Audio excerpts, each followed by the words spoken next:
ఈ రోజున పరిష్కారం కాని సమస్యలు మీ జీవితంలో ఎన్నో ఉన్నాయి. జవాబు లేని ప్రశ్నలు మీ జీవితంలో ఎన్నో ఉన్నాయి. అలాగనే ఆగిపోయిన కార్యాలు ఎన్నో మీ జీవితంలో ఉన్నాయి. కఠినమైన పరిస్థితుల్లో, కఠినమైన సిచ్యువేషన్లో మీరు ఉన్నారు. ఏం చేయాలో, ఎలా వెళ్ళాలో అర్థం కాని పరిస్థితిలో కూడా మీరు ఉన్నారు. ఒక్కరిగా ఉన్నారు. ఎవరి సహాయం మీకు లేదు. ఏం చేయాలి అని అంటే సమాధానం లేని స్థితిలో మీరు ఉన్నారు. మీ స్థితిని మార్చే ఒక గొప్ప విషయాన్ని నేను మీకు ఈ రోజున ఈ యొక్క వీడియో ద్వారా తెలియచేయబోతా ఉన్నాను. చాలా ఇంట్రెస్టింగ్గా ఉంటుంది. దేవుడు నీతో మాట్లాడబోతా ఉన్నాడు. ఆఖరి వరకు కూడా ఈ యొక్క వీడియోని వీక్షించండి. దానికంటే ముందుగా ఒక లైక్ చేయండి. అలాగే ఛానల్ సబ్స్క్రైబ్ చేసుకోనండి. లాస్ట్ వరకు కూడా చూడండి. దేవుడు నీతో మాట్లాడతాడు. ఎందుకు అనగా నీ స్థితిని దేవుడు మార్చాలని అనుకుంటున్నాడు. నీ పరిస్థితిని దేవుడు మార్చివేయాలని అనుకుంటున్నాడు. ప్రభు నీకు సహాయం చేయాలని అనుకుంటున్నాడు. ఈ రోజున అప్పుల్లో, ఆర్థిక ఇబ్బందుల్లో కూరుకుపోయిన నిన్ను దేవుడు బయటకు తీసుకురావాలని అనుకుంటున్నాడు. అయితే మీరు ఒక పని చేయాలి. అద్భుతాలు మీ జీవితంలో మీరు చూడాలి అంటే 3 దినాలు మాత్రం తప్పకుండా ఈ విధంగా మీరు చేయాలి. అది ఎలా చేయాలి, ఎలా ముందుకు వెళ్ళాలి అనేది కూడా నేను వాక్యం ద్వారా నేను మీకు తెలియపరుస్తాను. ఖచ్చితంగా నీ జీవితంలో నువ్వు అద్భుతాలను చూస్తావు. ఖచ్చితంగా దేవుడు నిన్ను తృప్తిపరుస్తాడు. ఆశగల నీ ప్రాణమును దేవుడు తృప్తిపరుస్తాడు. అవసరతలో ఉన్న నీకు అవసరాలను దేవుడు తీరుస్తాడు. ఖచ్చితంగా నీ జీవితాల్లో అద్భుతాలను చూస్తావు. You will see miracles. అద్భుతం అంటే ఎలాంటి అద్భుత కార్యాలు అంటే నువ్వు నమ్మలేని కార్యాలను దేవుని పట్ల చేయబోతా ఉన్నాడు. సో దేవుని యొక్క వాక్యంలోనికి వెళ్దాము. చూడండి, బైబిల్ గ్రంథంలో నుండి మత్తయి సువార్త 15వ అధ్యాయము 32వ వచనం నుండి ధ్యానం చేసుకుందాం. సో 32 కంటే 29 నుండి ధ్యానం చేసుకుందాం. చూడండి, దేవుని యొక్క వాక్యంలో నుండి నేను చదువుతున్నాను.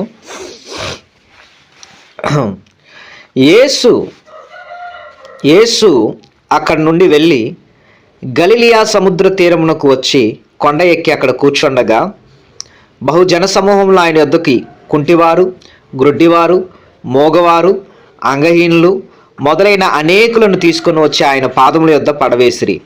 ఆయన వారిని స్వస్థపరిచాడు. మోగవారు మాట్లాడుటయును, అంగహీనులు బాగుపడుటయును, కుంటివారు నడుచుటయును, గ్రుడ్డివారు చూచుటయును జనసమూహం చూచి ఆశ్చర్యపడి ఇశ్రాయేలు దేవుని మహింపరిచిరి. అంతటా యేసు తన శిష్యులను పిలిచి, ఈ జనులు నేటికి 3 దినముల నుండి, ఇది బాగా నోట్ చేసుకోనండి, నేటికి 3 దినముల నుండి నా యొద్ద ఉన్నారు. వారికి తిననేమీ లేదు గనుక వారి మీద కనికరపడుచున్నాను. వారు మార్గంలో మూర్ఛపోవుదురేమో అని వారిని ఉపవాసముతో పంపివేయుటకు నాకు మనస్సు లేదని వారితో చెప్పగా, ఆయన శిష్యులు ఇంత గొప్ప జనసమూహమును తృప్తిపరచుటకు కావలసిన రొట్టెల అరణ్య ప్రదేశంలో మనకి ఎక్కడి నుండి వచ్చునని ఆయనతో అనిరి.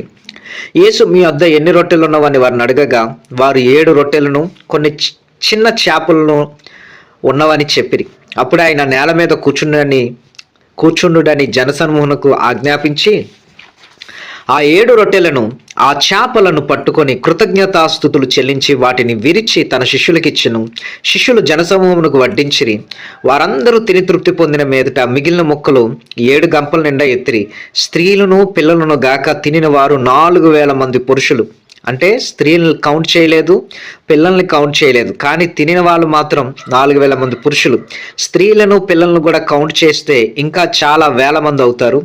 సో కొన్ని వేల మందికి, అంటే 4,000+ మెంబర్స్కి దేవుడు ఆహారాన్ని ఇచ్చాడు. చూడండి ప్రియా దేవుని బిడ్డలారా, ఇక్కడ మనం చూసుకున్నట్లయితే యేసు ప్రభు వారు సముద్ర తీరానికి వెళ్ళాడు. అక్కడ కొండ ఎక్కి అక్కడ కూర్చున్నాడు.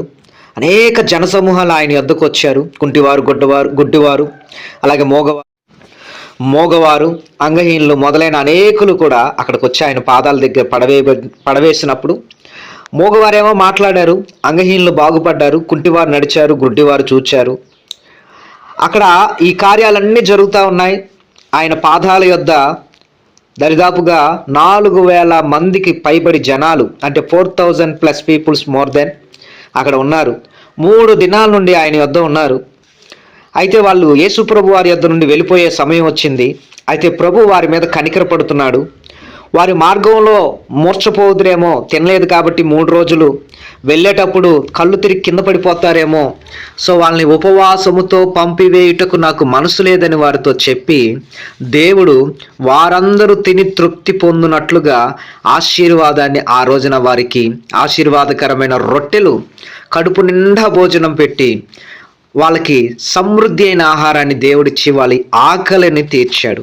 దీన్ని బట్టి మనకు అర్థం ఏమిటి అంటే, 3 దినాలు మీరు యేసు ప్రభు వారి యొద్ద ఉండి ఉపవాసం ఉండి కన్నీరు కార్చి దేవుడి సన్నిధానంలో ప్రార్థన చేసినట్లయితే, 3 దినాలు యేసు ప్రభు వారి యొద్ద ఉపవాసం ఉండి, లేకపోతే మందిరంలోనో లేకపోతే మీ ఇంట్లోనో మీరు ఉపవాసం ఉండి దేవుడి సన్నిధానంలో ప్రార్థన చేస్తే ఖచ్చితంగా దేవుడు నీ ఉపవాస ప్రార్థన ఆలకించి నీ మీద దేవుడు కనికర పడతాడు. ఏమీ తినకుండా ఉంటే దేవుడు ఖచ్చితంగా నీ మీద కనికర పడతాడు. కనికర పడడం అంటే ఏంటంటే జాలి పడతాడు, నీ గురించి ఆలోచన చేస్తాడు. అలాగనే నీవు అలాగా మూర్చపోయి ఏం తినకుండా ఉండి కళ్ళు తిరిగి పడిపోతావని దేవుడు ఖచ్చితంగా నీ మీద కనికరాన్ని చూపించుతాడు. అలా ఉపవాసముతో ఉండి ఒట్టి చేతులతో నిన్ను పంపించడం దేవునికి ఇష్టం ఉండదు కనుక దేవుడు నీకు అద్భుతం చేయడానికి ఖచ్చితంగా పూనుకుంటాడు. ఆ రోజున జనసమూహములకు అనగా 4,000 మందికి పైబడి ఉన్న జనాలకి దేవుడు ఆయన శిష్యులను పిలిచి రొట్టెలను తీసుకొని ప్రార్థన చేసి ఆశీర్వదించి వడ్డించినప్పుడు వారందరూ కూడా తిని తృప్తి పొందారు. అనగా ఆశగల ప్రాణమును దేవుడు ఏం చేస్తాడు అంటే తృప్తిపరుస్తాడు. అలాగనే ఆకలి కొనిన వాని ఆకలిని దేవుడు తృప్తిపరుస్తాడు. దేవుడు నీ హృదయవాంఛలను తీరుస్తాడు. దేవుడు ఎంతగా ఆశీర్వదించాలనుకుంటున్నాడు అంటే, మీరు గనక 3 రోజులు ఉపవాసం ఉండి దేవుడి సన్నిధానంలో ప్రార్థన చేసినట్లయితే ఖచ్చితంగా దేవుడు నీ జీవితంలో అద్భుత కార్యం చేస్తాడు. ఎస్తేరు 3 రోజులు ఉపవాసం ఉండి ప్రార్థన చేయగా రాజ్యాలను దేవుడు కదిలించాడు. మరి నీవు కూడా ఒక 3 దినాలు ఉపవాసం ఉండి ప్రార్థన చేయి. 3 దినాలు ప్రభు యొద్ద ఉండు. ఆయన నీ మీద కనికరపడి నీకున్న అప్పులను దేవుడు తొలగిస్తాడు. ఉద్యోగం కోసం ప్రార్థన చేయి, ఉద్యోగం వెంటనే దొరికిద్ది. నీ భర్త రావాలని ప్రార్థన చేయి, నీ భార్య రావాలని ప్రార్థన చేయి, ఖచ్చితంగా వాళ్ళు వస్తారు. నీ బిడ్డలు రావాలని ప్రార్థన చేయి, ఖచ్చితంగా వాళ్ళు వస్తారు. అలాగనే గర్భఫలం కావాలని ప్రార్థన చేయి, గర్భఫలాన్ని దేవుడు ఇస్తాడు. అలాగనే మంచి ఉద్యోగం కావాలని ప్రార్థన చేయి, ఉద్యోగాన్ని ఇస్తాడు. బిజినెస్లో అభివృద్ధిని దయచేయమని ప్రార్థన చేయి, సంఘాన్ని పరిచర్ని ఆశీర్వదించమని ప్రార్థన చేయి, ఖచ్చితంగా దేవుడు ఆశీర్వదిస్తాడు. నువ్వు ఏదైతే ప్రార్థన చేయాలనుకుంటున్నావో వాటన్నిటిని కూడా ఒక పుస్తకంలో ఒక బుక్ మీద పాయింట్లన్నీ రాసుకొని ఉదయం, మధ్యాహ్నం, సాయంత్రం, ఉదయం నుండి సాయంత్రం, సూర్యోదయం నుండి సూర్యాస్తమయం దాకా ఏం తినకుండా ప్రభు సన్నిధానంలో ఉండి కనిపెట్టి ఒక ప్రార్థనా గదిలోనికి ఎవ్వరు రాని ప్రదేశంలోకి వెళ్ళి ప్రార్థన చేసుకొని ఉపవాసం ఉండి దేవుడు కన్నీళ్లు పెట్టి ప్రార్థన చేయి. నిన్న ఆయన ఒట్టి చేతులతో పంపించడు, నిన్న ఆయన తృప్తిపరుస్తాడు, నీ మీద ఆయన ఖచ్చితంగా కనికరపడతాడు, నిన్ను ఆయన ఆశీర్వదించడం ప్రారంభిస్తాడు.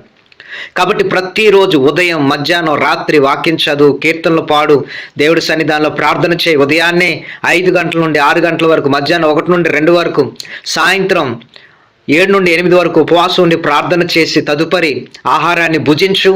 మరలా 2వ రోజు కూడా అలాగే చేయి. సేమ్ అలాగే చేయి. సాయంత్రం 7-8 తర్వాత భోజనం చేయి.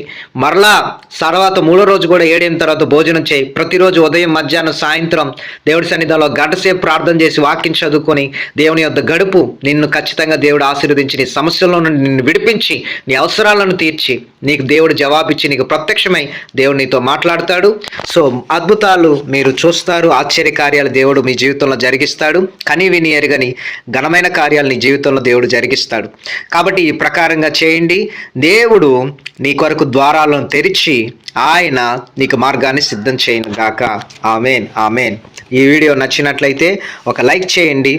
అలాగనే స్క్రీన్ మీద కనపడుతున్న నెంబర్కి ఈ 3 దినాలు ఉపవాస ప్రార్థనలు ఏమైనా డౌట్లు, సందేహాలు ఉంటే ఆ నెంబర్కి నాకు కాల్ చేయండి, వాట్సాప్ చేయండి.